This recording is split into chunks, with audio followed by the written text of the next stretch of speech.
Assalamualaikum warahmatullahi wabarakatuh. Perkenalkan nama saya Adinka Raffi Ahmad Pradipta dengan NIM 2310605059. Di sini saya akan memperlihatkan kode yang menghasilkan objek 3 dimensi berupa nama saya, yaitu Raffi. Mulai langsung ke di sini ada variabel untuk transformasi 3 dimensi, terus variabel untuk cahayanya dan juga variabel untuk tekstur. Langsung ke bagian setup. Di sini setup digunakan untuk menginisiasi ukuran dari kanvasnya. Lalu ada bagian tekstur di mana saya menggunakan tekstur bernama file image.jpg, di mana ketika image JPG ini tidak ada, maka akan langsung ke procedural tekstur. Di procedural tekstur ini akan berwarna abu-abu. Lanjut ke bagian draw. Di sini itu pemanggilan kelas-kelas atau fungsi-fungsinya ya. Kayak ini kalau backgroundnya, jadi backgroundnya itu berwarna hitam. Terus ada ray tracingnya, di mana ray tracing ini akan berupa cahaya.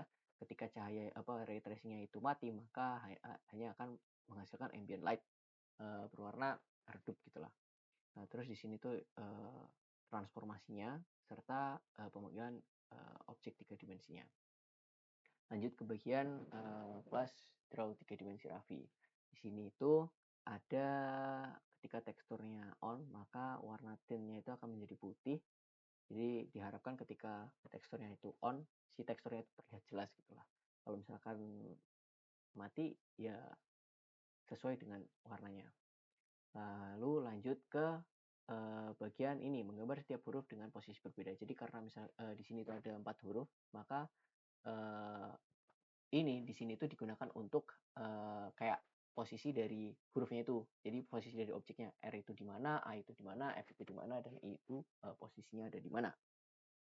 Lanjut ke draw texture box. Jadi di sini itu merupakan kelas yang digunakan ketika teksturnya itu menyala gitu.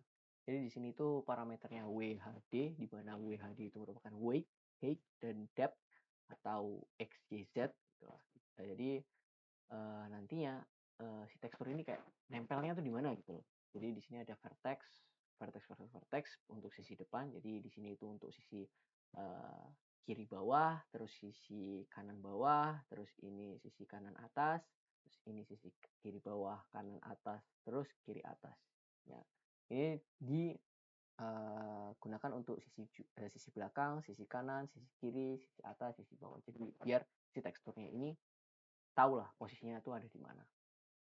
Lanjut di sini ada bagian untuk menggambar objek R. Ketika misalnya teksturnya itu nyala, maka si objek R-nya itu akan berwarna putih. Kalau misalkan nggak nyala, ya ini sesuai dengan warna ini. Nah, di sini itu nggak menggunakan vertex ya, seperti di tekstur, tapi di sini menggunakan draw texture box, di mana draw texture box ini memiliki parameter WHD, sama seperti yang di atas. Jadi, ini tuh ibarat kata panjang kali lebar kali tinggi. Jadi, draw texture box itu langsung menggambar sebuah balok. Nah, nanti baloknya ini ketika sudah dibuat, ini ditranslasikan ke tempat yang kita inginkan. Jadi kayak kalau misalkan R itu bentuknya tuh dari mana aja sih? Oh, kiri, terus atas. Nah, ini ditranslasikan sesuai dengan keinginan kita gitu.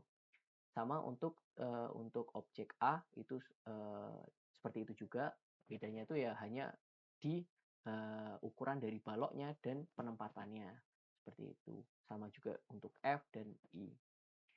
Lalu lanjut ke bagian display control.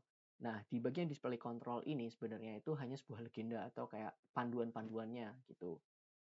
Seperti WASD itu untuk apa sih, terus juga ketika zoom itu mencet apa, terus kalau misalkan arrow key itu digunakan untuk apa, dan yang lainnya seperti tekstur dan juga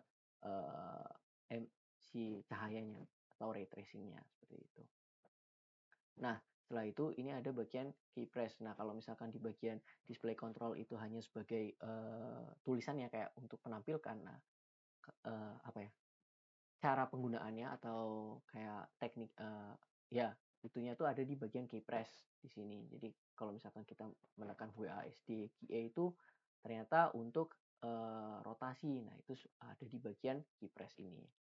Terus ini juga di bagian untuk grab dan pad atau memindah-mindahkan. Terus ini zoom in zoom out. Ini untuk tekstur dan ray tracing. Nah, ini untuk ngereset. Serta ini ada untuk kontrol cahayanya. Jadi kayak cahayanya itu dari kiri ke kanan, atas ke bawah, terus kayak depan ke belakang seperti itu. Jadi kalau misalkan dari sini dihasilkan seperti ini. Ini ketika si teksturnya ini nggak menyala. Jadi ini bisa dirotasi. Terus ini bagian rotasinya. Terus ini juga bagian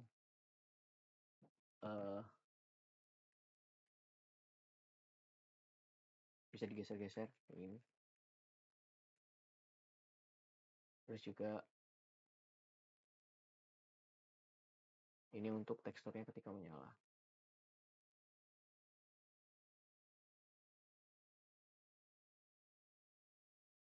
Ini untuk kayak ketika dipindah-pindahkan atas, bawah, terus ke kiri, kanan, seperti itu. Jadi kurang lebih seperti itu hasil dari objek 3 dimensi saya. Ada kurang lebihnya, saya mohon maaf. Terima kasih. Wassalamualaikum warahmatullahi wabarakatuh.